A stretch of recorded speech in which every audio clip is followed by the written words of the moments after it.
Saudações a todos. Hoje eu gravo o capítulo 4 do livro Estrutura e Funcionamento da Educação Básica, que serve ao curso de mesmo nome e também ao curso de Política, Administração e Gestão da Educação Básica. O tema deste quarto capítulo é a educação infantil. Escolinha não. Educação infantil é uma etapa essencial da educação básica. E eu inicio este capítulo contando um pouco da história da criação da educação infantil. De jardim da infância à educação infantil. Foi do século XVIII para o século XIX que Friedrich Froebel criou os primeiros kindergarten, jardins de infância. E a educação infantil passou por várias transformações. Os mais velhos devem se lembrar que eles foram chamados de jardins, parquinhos e, mais recentemente, prézinho. Eu inicio este capítulo observando que a educação infantil, como disse acima, é uma etapa importante da educação básica. Não é apenas uma escolinha, uma casa, onde as tias dão atenção às criancinhas. Não é apenas lugar de cuidar. Nós vamos ver que há outros verbos que definem a educação básica. E ela está garantida na legislação e é o que nós vemos agora como direito à educação infantil. Esse direito se baseia, em primeiro lugar, na Declaração dos Direitos da Criança, proclamados pelas Nações Unidas em 1959 e ratificada pelo Brasil pela Constituição Federal no seu artigo 227. A Constituição prevê como direitos da criança e do adolescente, no seu artigo 227, os seguintes princípios. É dever da família, da sociedade e do Estado assegurar à criança, ao adolescente e ao jovem, atenção agora, com absoluta prioridade, o direito à vida, à saúde, à alimentação, à educação, ao lazer, à profissionalização, à cultura, à dignidade, ao respeito, à liberdade e à convivência familiar e comunitária, além de colocá-los a salvo de toda forma de negligência, discriminação, exploração, violência, crueldade e opressão. Portanto, pela Constituição Federal, são muitos os direitos da criança, direitos que não se revogam por mensagens do Twitter ou por portarias dos governantes.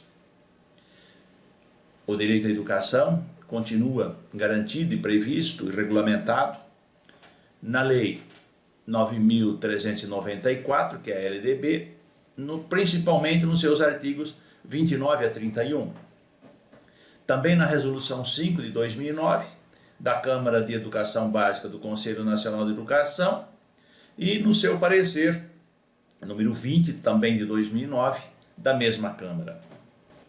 Mais recentemente, o direito à educação e a sua regulamentação estão previstos na Base Nacional Comum Curricular, aprovada entre 2017 e 2018. Voltamos ao artigo 208 da Constituição Federal, em que se diz que o dever do Estado com a educação será efetivado mediante a garantia de, inciso 1º, educação básica obrigatória e gratuita dos 4 aos 17 anos de idade, assegurada inclusive sua oferta gratuita para todos os que a ela não tiveram acesso na idade própria. Então é obrigatória dos 4 aos 17 anos, portanto, a partir da pré-escola. Os pais devem matricular seus filhos. O artigo 208 continua assim, inciso 4º. Garantia de educação infantil em creche e pré-escola às crianças até 5 anos de idade. Portanto, aqui não existe mais dúvida. A creche também é um direito da criança e é um dever do Estado. E não depende de atestado de mãe que trabalha, porque o direito é da criança. Inciso 7º diz assim: atendimento ao educando em todas as etapas da educação básica, por meio de programas suplementares de material didático escolar, transporte, alimentação e assistência à saúde. Então, tudo aquilo que estava previsto para a educação básica em geral passa a ser previsto, obviamente, para a educação infantil. E aqui eu faço, portanto, aquela ressalva de que todos têm direito à creche, mas a obrigatoriedade de matrícula por parte dos pais responsáveis é dos 4 aos 17 anos. Portanto, a partir da pré-escola existe a obrigatoriedade.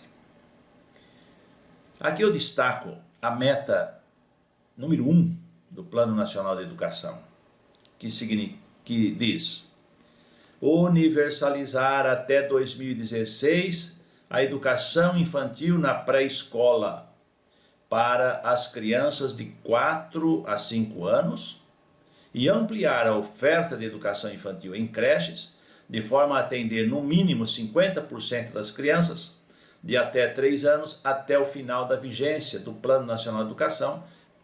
Portanto, a universalização até 2016, o que já deveria ter acontecido, estava previsto para a pré-escola. Em relação à creche, o PNE prevê que o Estado deve atender no mínimo 50% das crianças até 3 anos de idade até o ano de 2024. Algumas cidades já procuram se antecipar a isso, como é o caso da Secretaria Municipal de Educação de São Carlos, que neste ano de 2020 se compromete em universalizar o atendimento à creche. Nenhuma criança fora da creche, desde que os seus pais assim o queiram. Quando falamos em educação infantil, estamos falando em que universo de matrículas? Em 2018, segundo o Ministério da Educação, estavam matriculados na educação infantil 8.745.184 crianças. Dessas, 3.587.000 em creches, 5.157.000 na pré-escola. E em que sistemas de ensino estavam matriculadas? Apenas 2.767 matriculadas sob a responsabilidade da União. Em geral, são aquelas creches ligadas às universidades e aos institutos federais, como aqui no caso de São Carlos, a UAC. Sob a responsabilidade dos estados, 56.000 crianças. Como a educação infantil, segundo a LDB, é uma responsabilidade dos municípios, é claro que o maior número de matrículas está aí. 6.262.879 matrículas nos municípios, na rede pública, e 2.423.233 sob a responsabilidade das redes privadas. A evolução do número de matrículas na creche entre 2005 e 2017 aconteceu desta forma. Em 2005, 16,7% das crianças eram atendidas em creche. Em 2017, esse número salta para 34,1%. Portanto, ainda está longe de atender em 2017 os 50% previstos para o ano de 2016. Esses dados são do Anuário Brasileiro da Educação Básica de 2019. Além disso, precisamos destacar que falta equidade na distribuição desses números, pois aquelas crianças das famílias mais pobres, apenas 26% estão nas creches, enquanto das famílias mais ricas, 55%.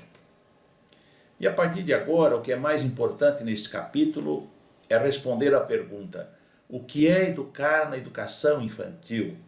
E vamos encontrar nos documentos todos esses verbos.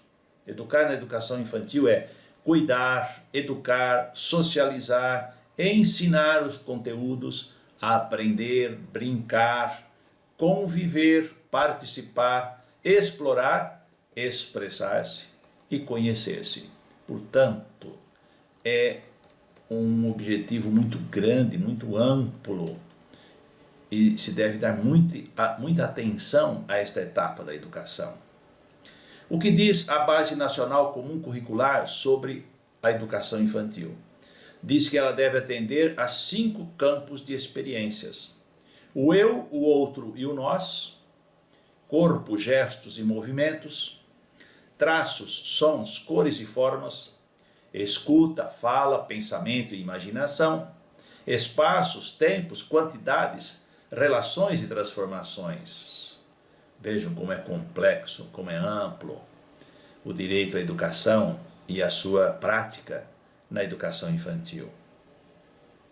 As diretrizes curriculares da educação infantil estão previstas na Resolução 5 de 2009 da Câmara de Educação Básica do Conselho Nacional de Educação, que no seu artigo 3º diz o seguinte: o currículo da educação infantil é concebido como um conjunto de práticas que buscam articular as experiências e os saberes das crianças com os conhecimentos que fazem parte do patrimônio cultural, artístico, ambiental, científico e tecnológico, de modo a promover o desenvolvimento integral de crianças de 0 a 5 anos de idade. E no seu artigo 4º, a mesma resolução diz que a criança é o centro do planejamento curricular, é sujeito histórico e de direitos, que ela constrói sua identidade pessoal e coletiva, brinca, imagina, fantasia, deseja, aprende, observa, experimenta, narra, questiona e constrói sentidos sobre a natureza e a sociedade, produzindo cultura. É muito amplo, portanto, o trabalho. E a Resolução 5 de 2009, no seu artigo 6º, prevê os princípios que devem reger a educação infantil. São princípios éticos, políticos e estéticos. No seu artigo 8º, parágrafo 3º, diz assim: as propostas pedagógicas da educação infantil devem ser flexíveis para o atendimento das regionalidades e das diversidades culturais. Além do atendimento específico dos povos indígenas, devem atender às peculiaridades de muitas outras crianças, como, por exemplo, agricultores familiares, extrativistas, pescadores artesanais, ribeirinhos, assentados e acampados da reforma agrária, quilombolas, caiçaras, povos da floresta. Na educação infantil, estão previstos muitos temas transversais: educação para o trânsito, educação ambiental, educação alimentar e nutricional, respeito e valorização do idoso, educação em direitos humanos, educação das relações étnico-raciais, saúde, vida familiar e social, educação financeira e fiscal, trabalho, educação para o consumo, ciência e tecnologia, educação digital e o respeito à diversidade cultural. No item 4 do livro de Estrutura e Funcionamento da Educação Básica, nós explicamos a estrutura e funcionamento da educação infantil, previsto no artigo 30 e 31 da LDB. A educação infantil se divide em creche, do 0 aos 3 anos e 11 meses de idade, em seguida a pré-escola, dos 4 aos 5 anos de idade. Observação: as crianças que completam 6 anos depois de 31 de março devem ser matriculadas novamente na pré-escola, pois só podem ingressar no ensino fundamental aquelas que completam 6 anos até o dia 31 de março. Um tema importante desse capítulo é a avaliação na educação infantil. A avaliação deverá ser feita por meio de registros em fichas, portfólios, etc., com a finalidade de acompanhamento do desenvolvimento da criança. a avaliação na educação infantil não se presta à promoção e, portanto, nem à retenção das crianças em algum dos níveis da educação infantil. Está prevista também a carga horária, mínimo anual de 800 horas em 200 dias de trabalho efetivo acadêmico. Se ela for de turno parcial, deve ter um mínimo de 4 horas de duração diária. E se for de turno integral, um mínimo de 7 horas de duração diária. E qual é a frequência exigida? Diferente do restante da educação básica, para que os pais cumpram a sua obrigação em relação à pré-escola, o mínimo exigido é de 60% de frequência. E qual é o número ideal de crianças por professor? Segundo o parecer número 20 do Conselho Nacional de Educação. Se forem crianças de 0 a 1 ano, o ideal é que cada professor atenda de 6 a 8 crianças. Se forem crianças de 2 a 3 anos, 15 crianças. E se forem crianças de 4 a 5 anos, o ideal é que cada professor atenda a 20 crianças. E para terminar o capítulo, eu vou mostrar aqui para vocês 2 imagens que demonstram a importância que se dava à educação infantil. A elite paulistana tinha o início da sua educação infantil no Jardim de Infância Caetano de Campos. Vejam esta imagem, que prédio maravilhoso, ficava ali na Avenida São Luís, próximo à atual Secretaria Estadual de Educação. Este prédio foi derrubado para se construir a Avenida São Luís. E vejam também esta foto das crianças do Jardim Caetano de Campos de 1947. Importante observar que numa cidade como São Paulo, com uma grande população negra, não há nenhuma criança negra nesta imagem, nesta foto. Reforçamos aquela nossa ideia anterior, do capítulo anterior, de que a educação, quando considerada boa, era para poucos, muito poucos. Esta mesma escola, que formou parte significativa da elite paulistana, deixou de lado a população mais pobre. Saudações a todos. Vamos ler o capítulo todo do livro de Estrutura e Funcionamento da Educação Básica, onde as informações estão muito mais completas e há indicações e links para você continuar aprofundando os estudos neste tema. Muito obrigado.